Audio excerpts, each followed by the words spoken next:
Another important thing to understand is that running paid games, the economics of it are not crazy awesome by themselves. It's important not to get focused on the money. I hear from some aspiring pro GMs, new GMs are way more focused on the money. They'll say things like, well, if I could just get 4 games with this many players, or if I get 5 games with this many players, I'd be this much money. But it's like, whoa, slow down, Stanley, slow down. There's a lot more to it than that. It's not about just filling up games and getting paid. I am learning so much more. There's more about running the games awesome, running the games in a consistent way, making sure that each session has all the ingredients to be successful, to be an enjoyable session for everybody.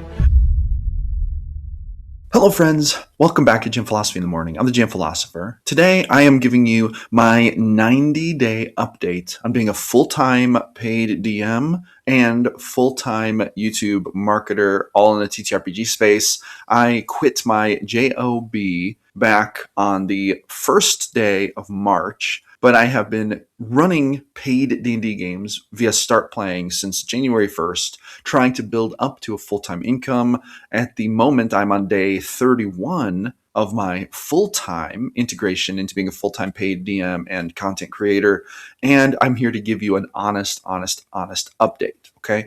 This is very interesting stuff, and so this is going to be a little bit about the craft, a little bit about the business, a little bit about life. We're just going to have a conversation about it, guys. Listen, I, at this point, have 4 pro games running.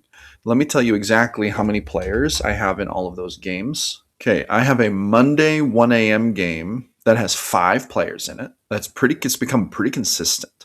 I have added that 5th player, and they've been here for a while. They have had to cancel like the last 2 sessions, but they're still in the game. They're still going strong, so we're doing really good there. I have a game on Wednesday at 6 p.m. That game is actually full, 6 full players. I have a game on Tuesday at 8 a.m., which is in about 3 hours my time. So I'm getting ready to prep for that. That game has 5 players, going really strong. Had 1 player call out sick today. That's okay. This happens, right?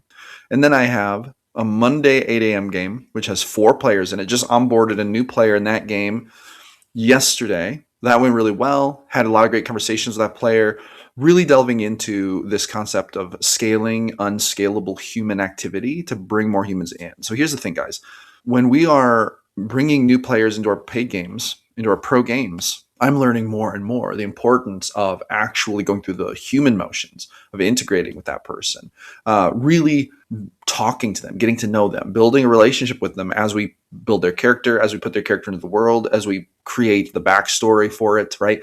We want this person to feel like we want them in the game. We want to invest time into them. This is a very valuable place to spend time.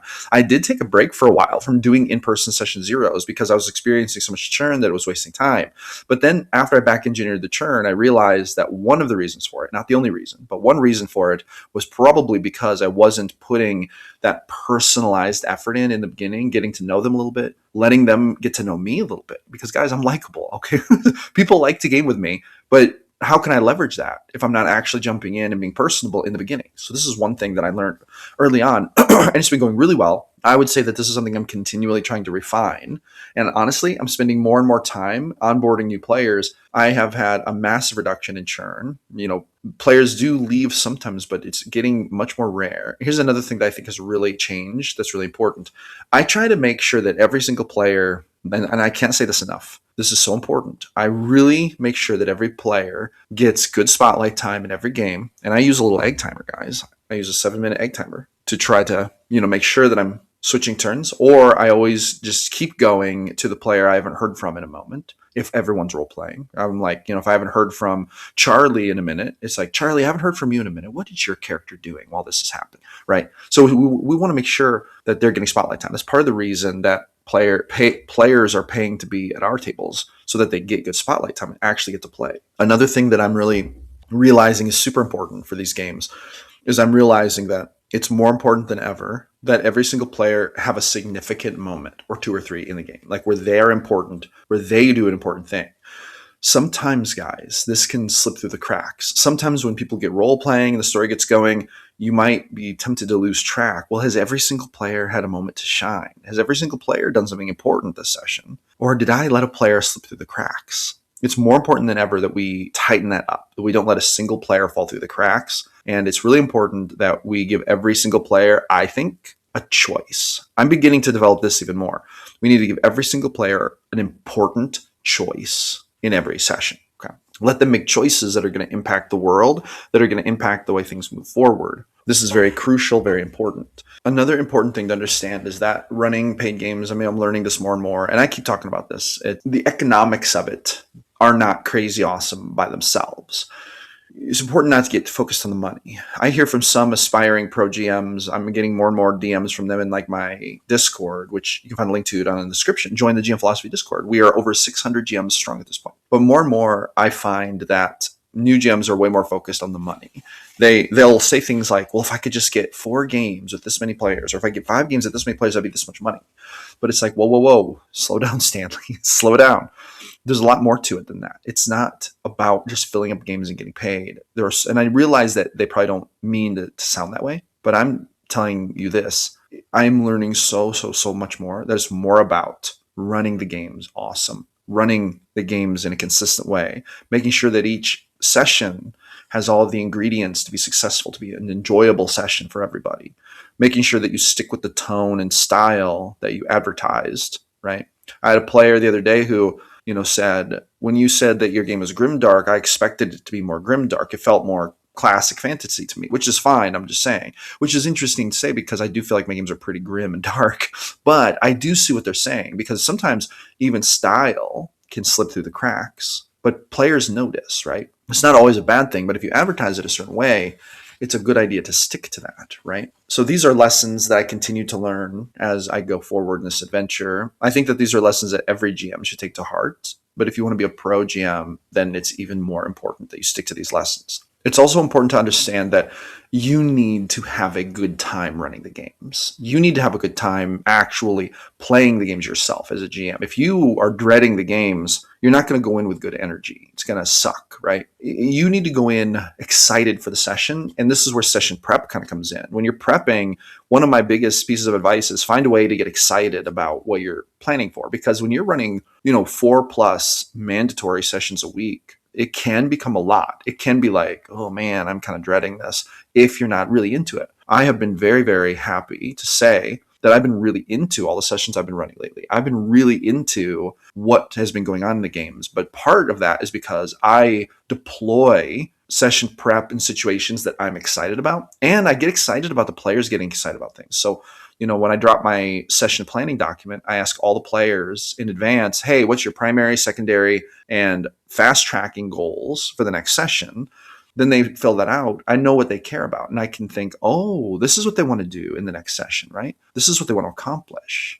These are all really good things that I am learning help to make every session flow better. This leads me to another point. I had a session earlier this week that really, so this is what happened. This was very interesting. The players basically said they got a ship and they're getting ready to sail. They're going to sail like literally across the world to the location of their new base, which is awesome. It's going to turn into like a base building thing. But they said, we want to fast track the voyage. We just kind of want you to narrate, what we see along the way, kind of the places we stop. We kind of want a general overview. So we want to see the world, but, we don't want to take like a million sessions to do it. It's like, yeah, totally. Okay, got you. Okay. And then I was like, is there anything you guys want to do? Do you want to go like into the city or anything before you leave to like buy supplies? And they were like, yeah. So we do the supply stuff, blah, blah, blah. And then of course, everyone who went into the city, I gave them one rumor they heard while in the city. Well, one of the players bit on one of the rumors, investigating a crack in the massive dwarven city wall, right? So the dwarven city of Amon Dai in my continent of Elisauria, in my homeworld state of Regenesis, there has been a large crack developed in the wall. There have also been reports of strange lights in the sky overlooking the wall over these times. And then the player went and investigated. He has like an arcane measuring rod. It's like a magical device. And he measured that there was some magic. I think it was conjuration magic going on, like residue in the wall. So it's like, this has been something magical has been going on here. Plus there are these lights in the sky. What's going on? So he was like, before we leave on the trip, I kind of want to investigate this wall. And so everyone kind of had to make this choice. I leveraged this as a choice they have to make. They either have to investigate it or they have to leave, right? And if they're going to investigate it, they have to do it pretty quickly, or the opportunity is going to pass them by, because the dwarves are only going to allow outside parties to investigate for a certain amount of time. So I tried to make it a little bit of a time crunch. I've been trying to do this more. I have been afraid in the past of putting time crunch, time sensitive decisions onto the players because I didn't want to pressure them. However, I have been toying with the idea that making choices in the game that actually have time sensitive repercussions might be a good thing. It might make it more fun and feel more significant for players. I'm experimenting with that. We will see how that goes. Let me know what you think about that. Drop a comment, let me know. However, even though the players said they wanted to fast track this voyage, we actually spent the entire session doing the city shopping stuff, investigation of the wall. And then there was like a magical disease thing that was being toyed with that they were kind of in danger of. And so some steps were taken to kind of mitigate that and get it sorted out. So the session took a really like, instead of being like this amazing fast track voyage, it's like that got put off for a session while some of these other things were dealt with. Now that's okay. There's nothing wrong with that. However, this is one of the reasons I dropped those session planning documents, is so that players can fill out exactly what they want to do. But I think only 1 or 2 of the players actually filled out the session planning document before. So it's like, okay, that means it's open-ended. We're open to exploring. So I kind of explored some of these things in that session. I delved a little deeper.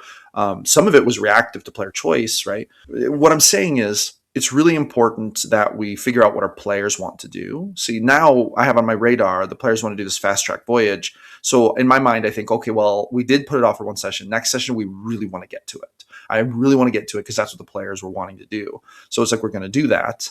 But listening to our players, making sure that we know the direction they want to go in for the story it's becoming so clear to me that this is so important. And also I have players who are messaging me saying things like, hey, I was thinking this spell could be a really helpful thing for this, blah, blah, blah. However, I don't have the material components. Maybe we could find a way that my character could find those material components in the next session. Maybe you could figure out a way to slip it in there. It's like, yes, let's do that, because this is player characters working with me to set up the story of their characters. And I love this. This is really awesome. So, listening to your characters, working with them to set up the story of their characters, I guess listen to the player, work to set the plot, the story. Let the players decide on the direction of their characters. Let them have some influence in even the writing of it, in the prep. And then when we deploy, it will be the story they want. Be careful not to overpromise and underdeliver. If you say, oh, yes, we can do that, but then you don't do it or you forget to do it, that can be a feel bad moment, right? I've done that too. This is bad. But in general, these are some of the things that I'm learning are more important to actually keeping games together, making players enjoy the games, and then making them sustainable so that I can run many games in a week without burning out or losing track. Also, keeping great notes is really good. It's not all about that, though. I'm also learning more and more about the power of emotional resonance. If we don't build emotional resonance into our games, it's going to fall flat. People are not going to be as interested in the games. Now, I wrote a whole book on this, The Advanced Art of TTRPG Game Mastery, how to run, games that have incredible emotional resonance. They'll keep your players wanting to come back again and again, right? Developing that depth at the table, go from not understanding how to keep players around to keeping players fully engaged. You can learn how to do it in this book. It's still available for a introductory low price. I wrote this book based on 24 years of gaming wisdom. It's compacted into 50 powerful pages. This is the best thing I've ever written about how to create more emotional resonance in games. So make sure you grab that. Links in the description. That's going to help you, friend, to boost the power of your games and to keep your players wanting to come back, wanting to even play more sessions because they love the emotional resonance of your games. Another thing that I've been learning on this chapter of my business journey is that I really have to be careful and schedule things. I can't just, sleep in as late as I want. I don't really usually sleep in that late, but it's so important that if you are doing the paid game thing, you don't just think, oh, I have an easy life now. I can just jump in 5 minutes before the session and go. No, you have to make sure you allow plenty of room for prep. You need to make sure you allow plenty of room for all the stuff that needs to happen to run a dynamic game. But you also, if you're doing the content marketing, like I'm doing content marketing also, my YouTube, doing YouTube shorts, YouTube long form, like I'm doing right now, and then also live streams every single day. I also need to leave plenty of time for editing, and I need to market my products because that's a big part of monetizing my channel is marketing my products. I want to create valuable products that'll actually help my viewers with what they're trying to do, which more and more nowadays is empowering game masters to run better games. This includes pro GMs who want to run pro games and get paid to explore this hobby even deeper, providing exceptional value to players. But also I'm doing the YouTube part of it, it would be hard to make a living on this full time, guys, with just running games. Running games can get you some pretty good cash upfront fast, but it's not a long term, very scalable strategy. For example, getting to a 6-figure income running games would be very challenging unless you're doing something like running in person games where you can like charge a bit more, because you can charge more for things like that, especially if you're providing a space. But what I do is I run the games online. I use Start Playing to source my players and to get my players into the games. But then I also have the YouTube channel, so I'm making ad revenue on it, and I'm selling my books and things like that. So all of these things work together to create like a synergy, an efficient system. I run the games, I get paid for that, but then that also fuels my content. Like this whole video is based on things I've learned recently, giving you an update on my journey as a pro GM and as a full-time TTRPG content creator, right? Where we're at with the game. And then that in turn helps me to market my games, this channel like this. If you want to play in one of my games, you can find my Start Playing link in the description. Join one of my games. I am running out of slots. I don't have very many slots left. So if you want to join, make sure you join, because I'm not releasing another new game for quite a little while. And if you want to hear about that, keep following the channel or join my Discord, because you're going to hear that first in my Discord. But here's the thing. I can market my games through the YouTube channel, and the players that I get through my YouTube channel tend to stay longer. They tend to be more committed, more dedicated. This is a really good thing. But then also, I can integrate the selling products into all of that. And it just all is an ecosystem that helps itself grow. And so I think this is a really good approach. Personally, I think that every single person who wants to be a pro GM needs to today start a social media presence of some kind and build their own brand, whether that be a TikTok, whether that be Facebook Reels, whether that be YouTube, whatever it is, do some kind of content. If you like to write, get on Substack. You have to be building a brand. If you're not building a social media brand to complement and market and have synergy with your pro games and to help scale your business better, if you do not do that, you are going to be very, very, very vulnerable with how things are shaping up over the next 2 years. I'm telling you that right now. That's not only gaming advice, that's marketing advice, money advice, business advice, and personal advice even. We should all be building our own brand so that we can have more leverage in the market. I'm just telling you that that's the way it is. So with that being said, that's pretty much my 90-day update. Things are going great, guys. I'm making enough income from my channels that I'm paying my bills.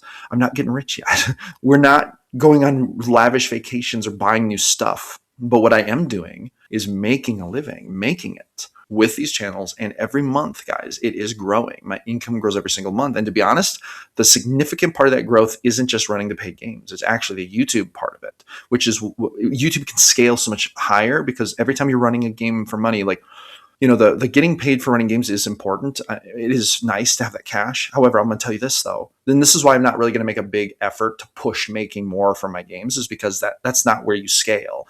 You will only ever have so many hours you can put into that. And you're going to be capped. But what you're not capped on is how you can scale a YouTube channel, because you can keep getting more and more views on YouTube. You cannot keep getting more and more money running games, because you can price yourself out and you can only have so many players in your games, and you're still having to spend the same amount of time, right? So it doesn't scale as well financially, but it is awesome. The real value from running games comes from actually enjoying the running of the games and then running the games to get content for the YouTube channel. That's the real win, right? That's actually how the serious money is made. So to all my awesome players in my pro games, I really appreciate all of you. I love running these games. I love to do it because I enjoy it. And these games give me incredible content for my YouTube channel, help me to learn more about the game. So there you have it, guys. If you have any questions for me, message me on the Discord. I'd love to hear from you. I'd love to help you with your paid game journey, your YouTube journey, whatever it is you're trying to do to further this. Empowering Game Masters to run better games is the goal here. Make sure to hit that thumbs up button, hit that subscribe button, leave me a comment, guys. Thank you so much. I will see you awesome people on the next one.